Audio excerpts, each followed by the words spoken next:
Hello दोस्तों, मैं हूं एक और स्वागत है आपका एक्वागिरी में। और आज की वीडियो में मैं बात करूंगा तुलसी प्लांट के बारे में कि तुलसी प्लांट का एवोल्यूशन कैसे हुआ। और बहुत सारे मेरे ऐसे सब्सक्राइबर, एक भाई है मेरा जो कि दार्जिलिंग से है, उसने मेरे से पूछा कि सर, मैं अपने घर में देखता हूँ कि मेरी जो माँ है वो जाके तुलसी प्लांट में पानी डालती हैं, और वो तुलसी प्लांट में पानी डालती हैं, तो ऐसा क्यों है सर कि तुलसी प्लांट में ही पानी डाला जाता है और कोई प्लांट में पानी नहीं डाला जाता है?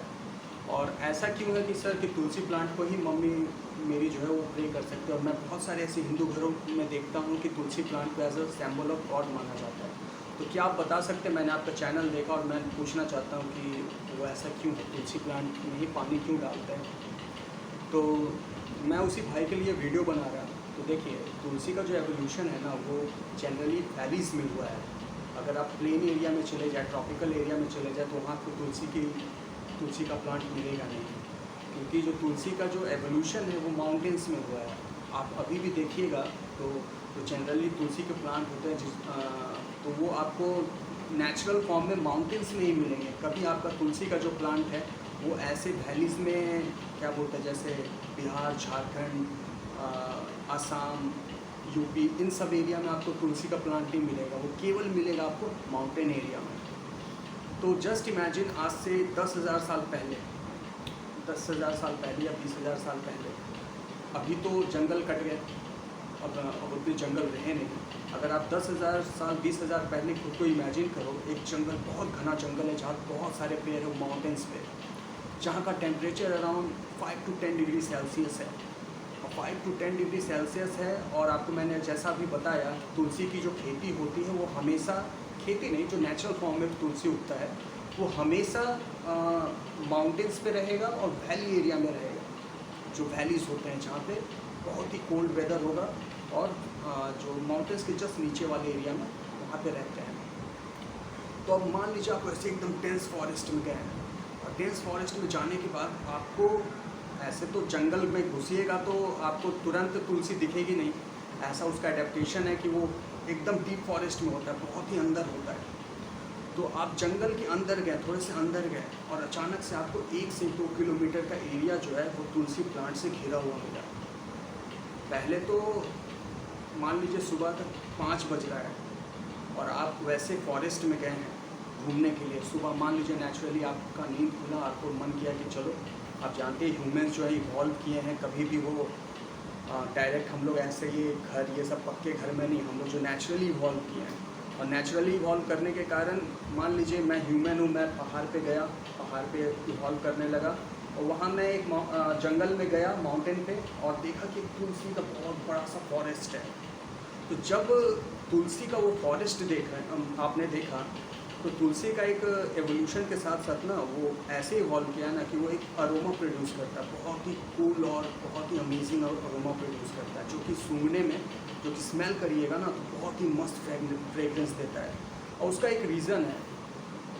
देखिए, कोई भी प्लांट होते हैं, कोई भी प्लांट, मान लीजिए जैसे मैं तुलसी का ही एग्जांपल देता हूँ, तो उसको पोलिनेशन करना पड़ता है। वो खुद से ग्रो, मतलब बग्स आते हैं, उसको पोलिनेट करते हैं, तब वो फ्लावर जनरेट करते हैं, और वो फ्लावर जब जनरेट करते हैं तो वो अरोमा प्रोड्यूस करते हैं।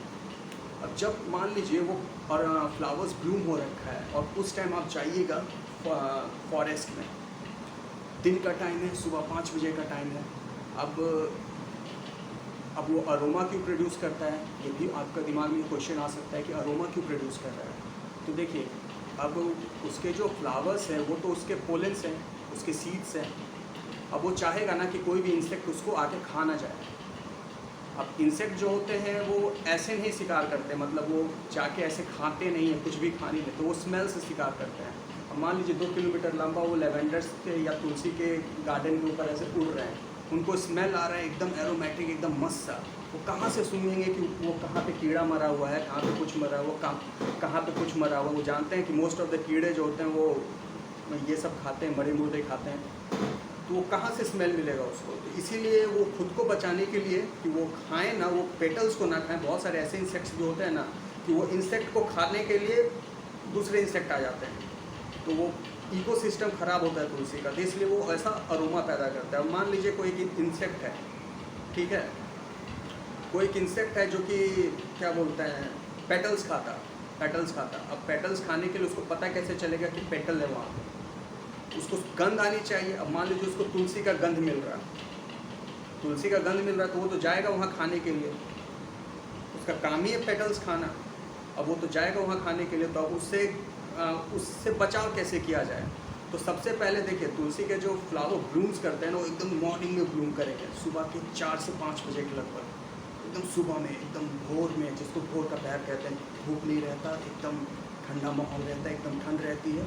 और जब वो फ्लावर ब्लूम करते हैं ना, तो उसमें से जो अरोमा निकलता है, वो वहाँ के जो मिस्ट होता है, जिसको कहते हैं फॉग, कोहरा, उसके साथ मिक्स करके एक बहुत ही क्या बोलता हूँ कूल सा हेज़ बना देता है, बहुत ही कूल हेज़ बना देता है, जिसको हम लोग कहते हैं, क्या कहते कुछ नहीं है, मतलब कूल सा एकदम कोहरा टाइप घिरा रहेगा। और आप जाइएगा फॉरेस्ट में, देखिएगा बहुत मस्त सा कोहरा है। अब मान लीजिए जो इंसेक्ट्स हैं ना, उनके पंख जो होते हैं वो बहुत ही छोटे छोटे होते हैं, अगर उसमें थोड़ा सा कोहरा लग जाए ना, तो वो उड़ नहीं पाते। और वो जो पोलेंस होते हैं, जो एरोमा प्रोड्यूस होता है, वो मिस्ट के साथ मिल के एक बहुत ही अच्छा स्मेल हमें तो देते हैं, मगर वो उसको थोड़ा सा नीचे ले आते हैं, वो मिस्ट को एकदम उसके क्या बोलता हूँ तुलसी के ऊपर ऐसे घिरा रहेगा, और वो ऐसे प्रोड्यूस होता है। तो वो इंसेक्ट उसके तरफ नहीं जा सकते, ताकि वो फ्लावर्स को डैमेज ना कर सके। मगर अगर कोई इंसान उस टाइम पे जाए जब वो फ्लावर ब्लूम करते हैं, 4 से 5 बजे का टाइम हो और हल्का सा लाइट हो और एकदम ठंडा माहौल, और उस टाइम कोई जाए ना वहाँ पे और तुलसी का गार्डन या लेवेंडर का गार्डन देख ले, वैसा 1 से 2 किलोमीटर, तो उसको लगेगा ना कि मैं सीधे जन्नत देख रहा हूँ। इतना सुंदर और इतना ब्यूटीफुल कि उसको देख के ही आपको लगेगा ना कि मैं यहाँ से जाऊँ ही ना वापस, इतना सुंदर होता है वो देखने में।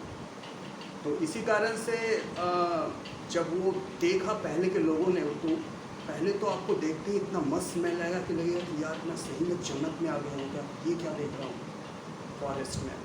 तो पहले के लोगों ने जब देखा तो उन लोगों को ये फील हुआ कि यार ये तो कुछ सुपर नेचुरल है, ये प्लांट जो है ना, ये सुपर नेचुरल है, ये धरती पे ऐसा प्लांट हो ही नहीं सकता। तो उन्होंने उस प्लांट को उठा के घर पे ले आया।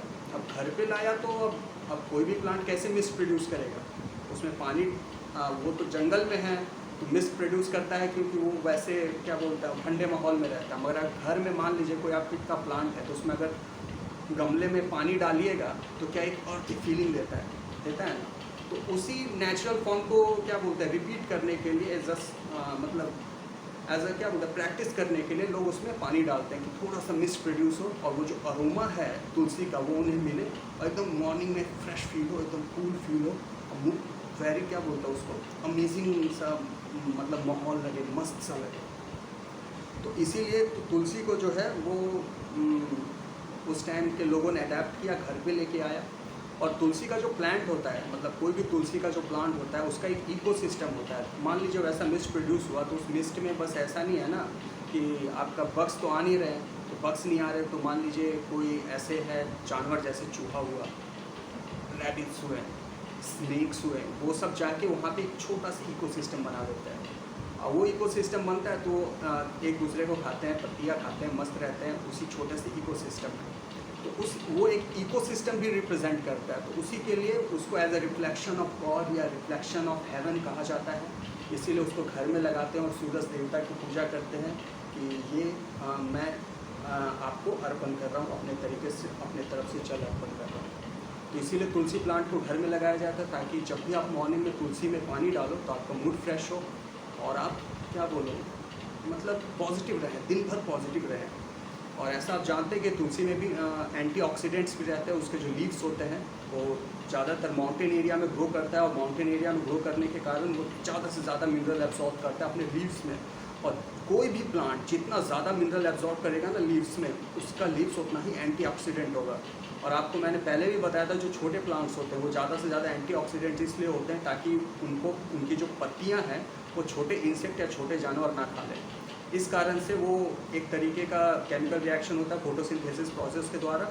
और वो मान लीजिए पहाड़ है, पहाड़ पे आयरन भी है, सल्फर भी है, बहुत सारे ऐसे केमिकल्स होते हैं जो कि अर्थ क्रस्ट में होते हैं, और वो अर्थ क्रस्ट में होने के कारण वो एब्जॉर्ब होते हैं रूट से, और वो एंटीऑक्सीडेंट प्रोड्यूस करता है। एंटीऑक्सीडेंट पे मैं अलग से वीडियो बना दूंगा कि एंटीऑक्सीडेंट क्या होता है वो वीडियो जाके आप चेकआउट कर लीजिएगा। मैं नेक्स्ट वीडियो या किसी वीडियो में बना दूंगा एंटीऑक्सीडेंट का वीडियो।